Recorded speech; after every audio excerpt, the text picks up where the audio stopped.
Okay, so today I want to talk a little bit about how your shoulder alignment can affect your levels of stress and tension. So it's pretty common knowledge that when you get stressed or tense, people tend to sit with their shoulders up really high. And then I've spoken about this a little bit before. It tightens up your neck muscles. It causes you to breathe into your chest instead of down into your rib cage and your diaphragm. And then you're disconnected from the body and you're taking shortened, more shallow breaths. So it actually causes your nervous system to respond and react even more. So then you get more stress. So stress causes stress, causes stress, causes stress. But you can work with these things through your physical alignment. It's not just about using your breath. Now, backtrack a little. Yes, it is, of course, about using your breath. However, I completely understand how if you're in a moment of anxiety and stress and somebody says, breathe, I've been there. It's like, well, okay, great. I know how to breathe, but right now it's not working for me. So how do we fix that in a physical way to help you access those breathing muscles a lot better? And then you can kind of eliminate some of your stress and tension. So the shoulder blades are a really great thing to think about. So the way the shoulder blades sit on your back is that they're supposed to be flush up against the rib cage, and they're supposed to move like this, right? So my hands are the shoulder blades in this scenario. And the shoulder blades sort of move three-dimensionally, sort of out and around the rib cage and then come in and back, right? They're not really supposed to be moving up and down like this. But when my shoulders start to lift up and down, my shoulder blades come with them. And of course, if I get stuck or trapped in that position, then my shoulder blade gets stuck and trapped in that upward position as well. Okay, so this is called either upward rotation or downward rotation of the shoulder blade.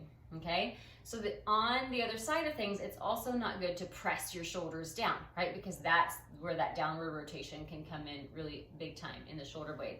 So you don't want to try to fix this situation by actively working so hard and pressing down, because that also causes a strain on all the muscles. What you want is to find that healthy alignment with the shoulder blades on the back and then moving them nice and easy. Now, on the shoulder blade, you have the top, you have the superior angle, which just means the top angle of the shoulder blade. You have the inferior angle, which is the bottom pointy part of the shoulder blade. You can really feel that on your back. And then you have an acromion, which is this protuberance that sort of sticks out and it comes out to the side. And you have then these two processes, the acromion process and the coracoid process, which come around to the front and connect your shoulder blade to your arm and your collarbone.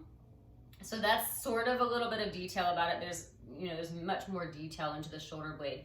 But just for you to know, there's these two areas that connect the shoulder blade to the collarbone and create the socket for the arm bone to glide into. And then there's also muscularly the subscapularis, which basically glues the shoulder blade to the rib cage. And then of course there's other muscles that work around it. You have the rhomboids that pull the shoulder blade in toward the spine.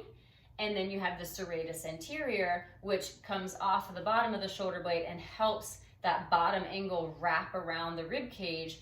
That muscle then connects with the external obliques. Well, that's a lot of information that may or may not stick in your brain, and that's fine. You can always reach out, ask me questions. I can give you all the detailed anatomy about the shoulder blade anytime you'd like. But the most important thing for you to think about is where the shoulder blade connects to the bone, where it connects muscularly in the back, and then what muscles are going to help you find that good positioning. Now, let me just show you quickly this exercise to find good position of the shoulder blade. So I've got my neck nice and soft here.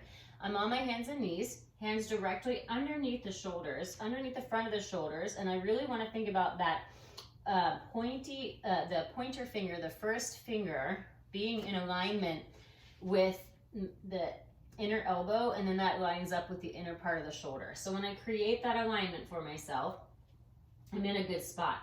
Now, I want to make sure that I'm not shrugging up here, right? So no movement of the spine, finding the neutral spine, turn my head from side to side. If my neck is easy and I can turn, I'm in a good spot.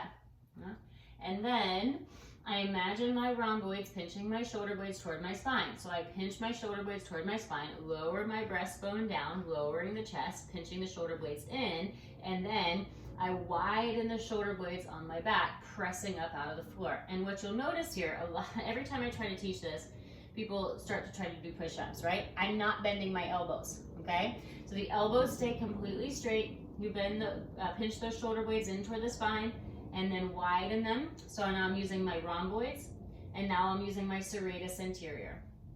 So just what I spoke about before, and I'm gliding my shoulder blades in toward the spine, and then I'm gliding them around the rib cage.